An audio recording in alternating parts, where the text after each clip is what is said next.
Nous allons voir à la page 177 et nous allons chanter le 7e couplet.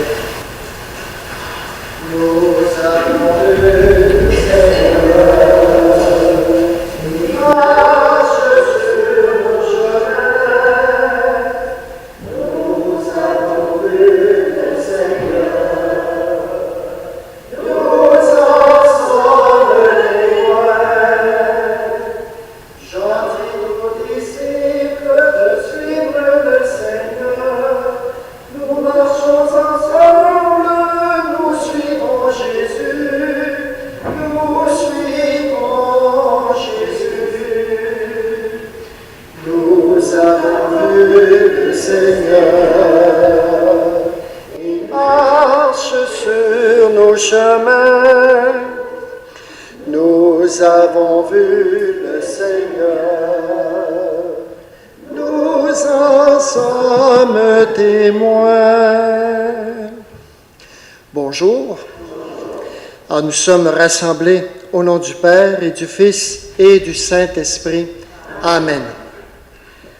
Là, on vient de sentir, de goûter dans nos fibres vocales surtout, dans nos cordes vocales, que c'est important d'avoir un musicien des fois pour nous donner la bonne note pour chanter, sinon on risque de se ramasser dans le plafond, puis c'est difficile à sortir.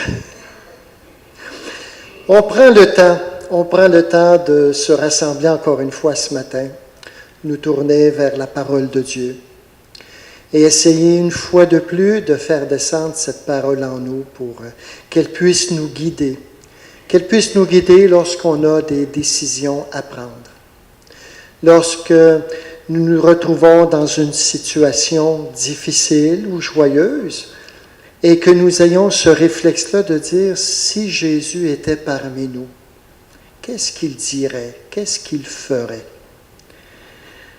Au début de notre célébration, eh bien, tournons-nous vers Dieu, tournons-nous vers sa miséricorde, et demandons-lui de nous pardonner nos erreurs, nos péchés, les mauvais choix peut-être que nous avons faits au cours des derniers jours. Seigneur, prends pitié.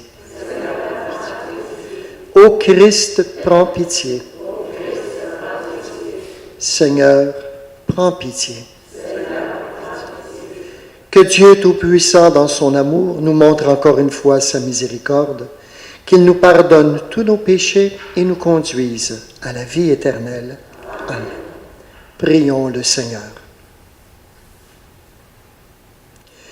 Dieu qui a envoyé ton Fils pour nous sauver et pour faire de nous tes enfants d'adoption, regarde avec bonté ceux que tu aimes comme un Père.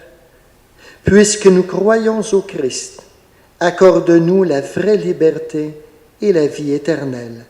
Par Jésus le Christ, ton Fils, notre Seigneur et notre Dieu, qui règne avec toi dans l'unité du Saint-Esprit, maintenant et pour les siècles des siècles. Amen.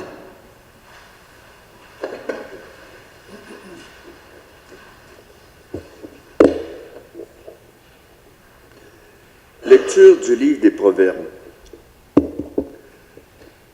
Le Seigneur dispose du cœur du roi comme d'un canal d'irrigation. Il le dirige où il veut. La conduite d'un homme est toujours droite à ses yeux, mais c'est le Seigneur qui pèse les cœurs. Accomplir la justice et le droit plaît au Seigneur plus que le sacrifice. Regarder de haut, se rengorger. Ainsi brillent les méchants, mais ce n'est que péché. Les plans de l'homme actif lui assurent du profit. Mais la précipitation conduit à l'indigence. Une fortune acquise par le mensonge, illusion fugitive de qui cherche la mort. Le méchant ne désire que le mal. Il n'a pas un regard de pitié pour son prochain. Quand on punit l'insolent, l'étourdi devient sage. Le sage, il suffit de le raisonner pour qu'il comprenne. Le juste considère le clan du méchant.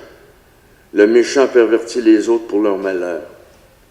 Qui fait la sourde oreille à la clameur des faibles, criera lui-même sans obtenir de réponse. Parole du Seigneur. Guide-moi, Seigneur, sur la voie de tes volontés. Guide-moi, Seigneur, sur la voie de tes volontés. Heureux les hommes intègres dans leur voie qui marchent suivant la loi du Seigneur. Montre-moi la voie de tes préceptes, que je médite sur tes merveilles. Guide-moi, Seigneur, sur la voie de tes volontés. J'ai choisi la voie de la fidélité. Je m'ajuste à tes décisions. Montre-moi comment garder ta loi, que je l'observe de tout cœur. Guide-moi, Seigneur, sur la voie de tes volontés. Guide-moi sur la voie de tes volontés. Là, je me plais. J'observerai sans relâche ta loi, toujours et à jamais. Guide-moi, Seigneur, sur la voie de tes volontés.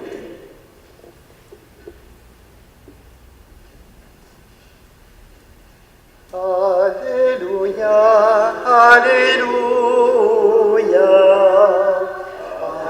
Alléluia, Alléluia. Heureux ceux qui écoutent la parole de Dieu et qui la gardent.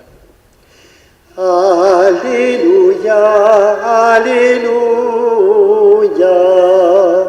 Alléluia, Alléluia. Le Seigneur soit avec vous. Annonce de la bonne nouvelle de Jésus le Christ selon saint Luc.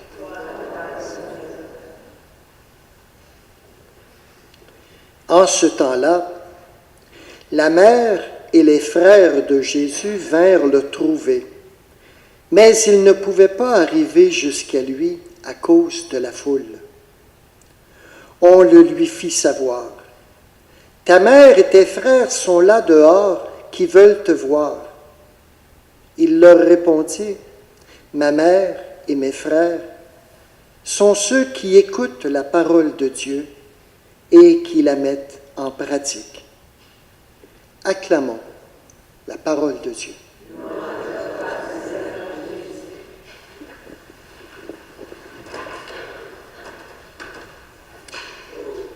J'ai un petit concours à vous faire ce matin. On va faire un test. Je commence une phrase et vous essayez de la finir. Ça va? Rien ne sert de courir. Un point, c'est beau. Pierre qui roule. Un tien vaut mieux que... Hein, ça va bien. On ne vend pas la peau de l'ours. Ce sont toutes des maximes, des proverbes de la sagesse humaine. Le texte de la première lecture, c'est un peu le même style de texte qu'on avait ce matin. Je ne sais pas si vous avez eu de la difficulté à suivre, mais il n'y a pas d'idée comme telle qui va dans un suivi, mais ce sont toutes des petites maximes, des petits proverbes qui ont été ajoutés les uns à l'arrière des autres, pour nous aider à réfléchir sur le sens de la vie, pour nous aider à acquérir une certaine sagesse, c'est le cas de le dire. Alors, quand on les regarde, peu à peu, on croyait, entre autres, ceux qui ont beaucoup de pouvoir, ceux qui ont beaucoup d'argent, on peut croire qu'on n'a pas personne au-dessus de la tête, qu'on est capable de régler sa vie par soi-même. Encore plus lorsqu'on est roi. Mais le sage dit, le Seigneur dispose du cœur du roi comme d'un canal d'irrigation. Il le dirige là où il veut. Même si le roi pense qu'il a tous les pouvoirs de décider ce qu'il veut, le sage nous rappelle, non, il y a quand même quelqu'un qui est au-dessus du roi, qui va le diriger, qui va l'amener là où il le désire, où il va réaliser sa volonté. La conduite d'un homme est toujours droite à ses yeux, mais c'est le Seigneur qui pèse les cœurs. L'objectivité puis la subjectivité. Combien des fois on est bon pour soi-même, on est miséricordieux pour soi-même, on est prêt à trouver toutes les défenses pour expliquer peut-être une mauvaise action qu'on a faite, alors que pour les autres, on peut être très critique, très dur à leur endroit. C'est le Seigneur qui a la capacité de voir dans les cœurs. Alors, ainsi de suite, tout au long de ce texte de la première lecture, on nous présente des fruits de la sagesse humaine, des fruits de la sagesse de ceux qui mettent Dieu dans leur vie. Qui fait la sourde oreille à la clameur des faibles, criera lui-même sans obtenir de réponse. Je ne sais pas si ça vous fait penser à un texte que Jésus disait. La mesure que vous utiliserez pour aimer les autres, c'est la même mesure qu'on va utiliser pour vous. Alors Jésus, avec son inspiration, a quand même utilisé à sa façon de ces textes, de ces proverbes, de ces maximes de sagesse humaine qui, dans le fond, sont pleines de bon sens, qui, dans le fond, sont aussi inspirées par l'Esprit Saint. Et voilà que la mère et les frères de Jésus vinrent le trouver. Mais ils ne pouvaient pas arriver jusqu'à lui à cause de la foule. Ça ressemble drôlement à un autre texte, un même événement que saint Marc aussi va présenter. Là, on est dans celui de Luc. Dans saint Marc, on est dit, ils viennent le chercher parce qu'on le déclare fou. Il ne sait plus ce qu'il dit. Hein? Il est complètement déraisonné, là. Alors on vient chercher. Ce n'est pas ce que saint Luc dit. Saint Luc qui, lui, a pris le temps d'écouter les souvenirs de la Vierge Marie pour pouvoir mettre dans son évangile toute la naissance de Jésus, les événements de la jeunesse de Jésus, il n'ira pas jusqu'à dire que Jésus avait perdu la raison. C'est un choix qu'il fait. La foule pressait Jésus autour, empêchant la famille de se rapprocher, de s'approcher de Jésus. Et ça me faisait penser souvent à des personnes qui décident de consacrer leur vie au Seigneur, de consacrer leur vie au service de l'Église, du peuple de Dieu. Combien des fois notre famille a de la difficulté aussi à nous rejoindre. Pas parce qu'il y a une foule de personnes nécessairement autour de nous, mais il y a peut-être une foule d'activités qui fait qu'en sorte que ce soit difficile de nous rencontrer.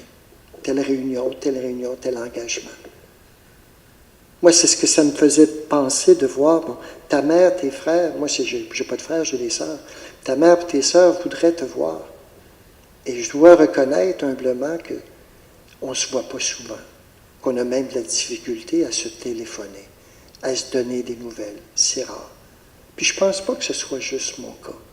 Je pense que c'est le cas de plusieurs personnes qui ont décidé de consacrer leur vie, de quitter père et mère pour marcher à la suite de Jésus, où il nous sera donné en multitude, recevra une multitude de frères, recevra une multitude de sœurs.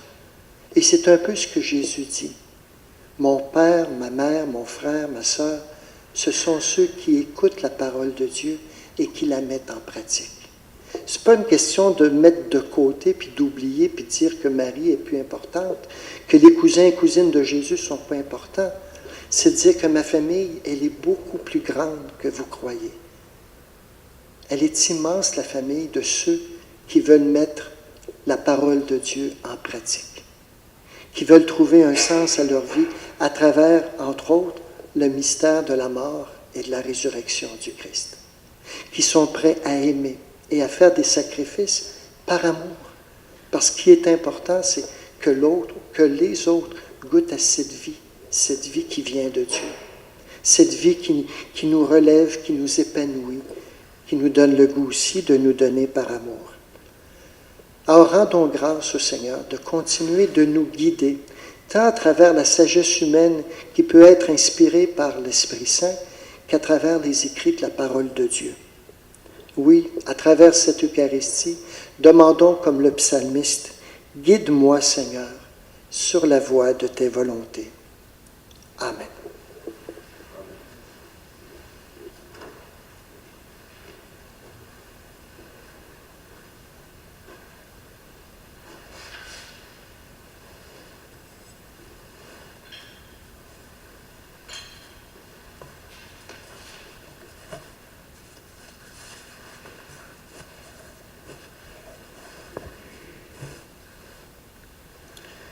Tu es béni, Seigneur Dieu de l'univers, toi qui nous donnes ce pain, fruit de la terre et du travail humain.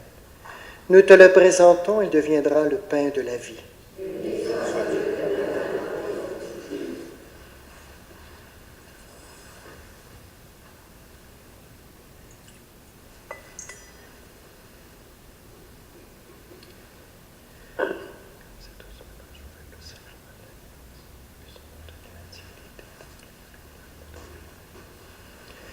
Tu es béni, Seigneur Dieu de l'univers, toi qui nous donnes ce vin, fruit de la vigne et du travail humain.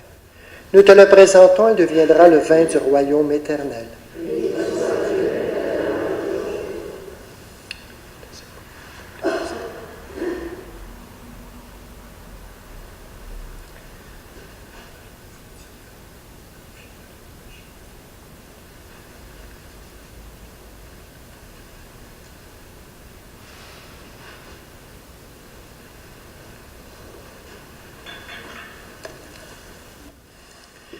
Prions ensemble au moment d'offrir le sacrifice de toute l'Église. Dieu qui donne la grâce de te servir avec droiture et de chercher la paix, fait que cette offrande puisse te glorifier et que notre participation à l'Eucharistie renforce les liens de notre unité. Par Jésus, ton Fils, notre Seigneur. Le Seigneur soit avec vous. Élevons notre cœur. Rendons grâce au Seigneur notre Dieu. Nous te rendons grâce, Dieu notre Père, de nous avoir appelés à la vie. Tu ne nous laisses jamais seuls. Tu nous manifestes sans cesse ta présence. Dans les temps anciens, tu as guidé Israël, ton peuple, à travers l'immense désert. Aujourd'hui, tu accompagnes l'Église en lui donnant la force de ton esprit. Ton Fils nous ouvre le chemin qui nous conduira de cette vie à la joie de la vie éternelle. C'est pourquoi, avec les anges et tous les saints, nous chantons l'hymne de ta gloire. C'est le Seigneur, Dieu de l'univers, béni soit celui qui vient nous sauver. Hosanna, Hosanna.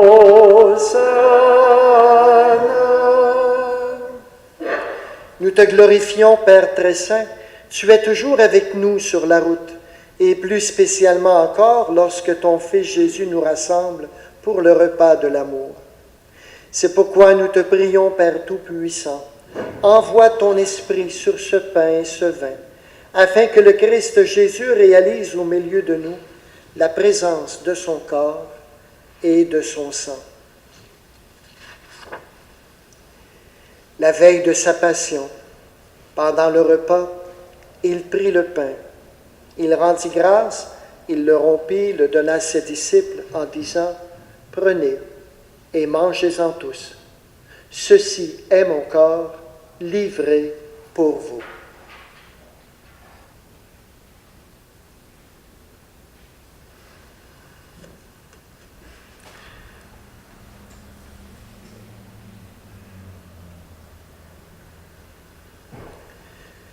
De même, à la fin du repas, il prit la coupe. De nouveau, il rendit grâce et la donna à ses disciples en disant « Prenez et buvez-en tous, car ceci est la coupe de mon sang, le sang de l'alliance, nouvelle et éternelle, qui sera versé pour vous et pour la multitude en rémission des péchés. Vous ferez cela en mémoire de moi. »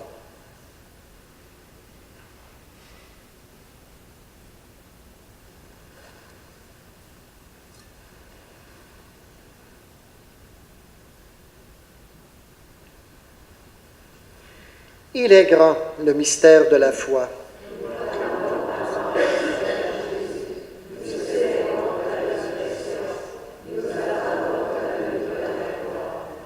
Père très bon, nous célébrons le mémorial de notre réconciliation et nous annonçons l'œuvre de ton amour. En passant par la souffrance et la mort, ton Fils est ressuscité à la vie nouvelle et a été glorifié. Regarde cette offrande. C'est Jésus qui se donne avec son corps et son sang et qui, par ce sacrifice, nous ouvre le chemin vers toi, notre Père. Dieu, Père plein de tendresse, donne-nous l'esprit d'amour, l'esprit de ton Fils. Nous qui participons à ce repas, fortifie-nous, afin que nous tous, peuple de Dieu, avec nos prêtres, notre pape François, notre évêque Gérald, nous puissions garder joie et confiance et cheminer dans la foi et l'espérance. Prends pitié, Père, de nos sœurs et de nos frères qui sont morts dans la paix du Christ, de tous les morts dont toi seul connais la foi, et conduis-les à la résurrection. Nous te prions plus spécialement ce matin pour mon Dieu, pour Saint Vincent de Paul, enfin on va dire pour tous ceux qui profitent de la Saint Vincent de Paul.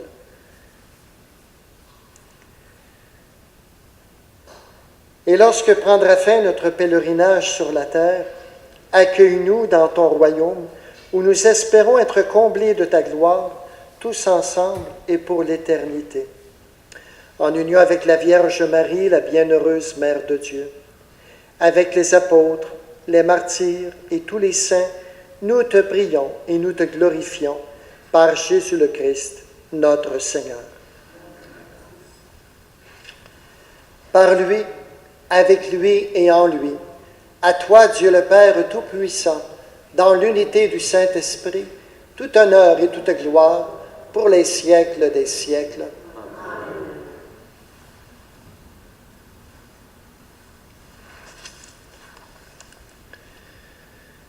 Unis dans le même esprit, nous allons redire avec confiance cette prière que Jésus nous a enseignée. Notre Père qui es aux cieux, que ton nom soit sanctifié, que ton règne vienne, que ta volonté soit faite sur la terre comme au ciel. Donne-nous aujourd'hui notre pain de ce jour. Pardonne-nous nos offenses, comme nous pardonnons aussi à ceux qui nous ont offensés. Et ne nous soumets pas à la tentation, mais délivre-nous du mal. Délivre-nous de tout mal, Seigneur, et donne la paix à notre temps. Par ta miséricorde, libère-nous du péché. Rassure-nous devant les épreuves. En cette vie, nous espérons le bonheur que tu promets et l'avènement de Jésus le Christ, notre Sauveur.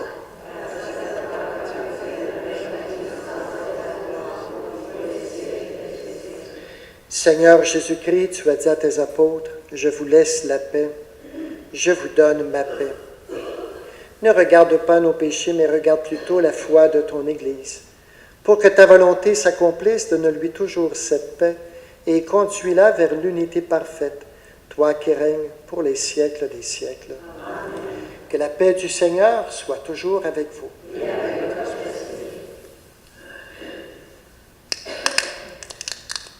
Agneau de Dieu, qui enlève le péché du monde, prends pitié de nous.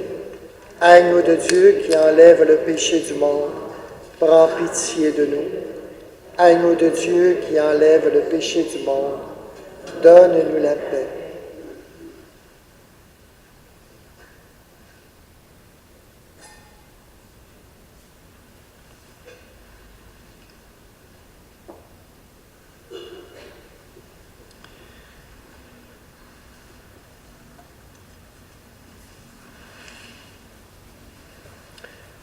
Heureux les invités au repas du Seigneur. Le voici l'agneau de Dieu qui enlève le péché du monde. Seigneur, je ne suis pas digne de te recevoir, mais dis seulement une parole et je serai guéri.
Par ta parole et par ton pain, Seigneur, tu nourris et fortifies tes fidèles.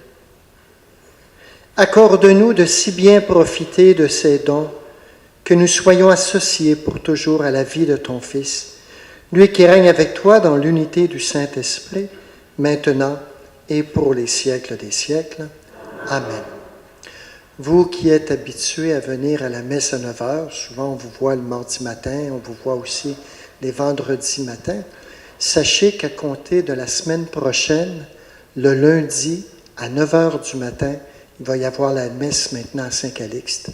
Donc, la messe de Sainte-Sophie qu'on avait autrefois à 4 heures a été transférée à 9 heures à Saint-Calixte. Donc, si vous avez du temps, vous avez le goût de prier avec nous, vous serez les bienvenus à compter de lundi prochain, 9 heures, à l'église Saint-Calixte. Le Seigneur soit avec vous et que Dieu Tout-Puissant, dans son amour, vous bénisse et vous garde, le Père, le Fils et le Saint-Esprit. Juste une précision, on n'enlève pas celle de mardi 9 heures. Là. On rajoute une messe, celle du lundi à 9 heures. Allons dans la paix et la joie du Christ. Bonne journée.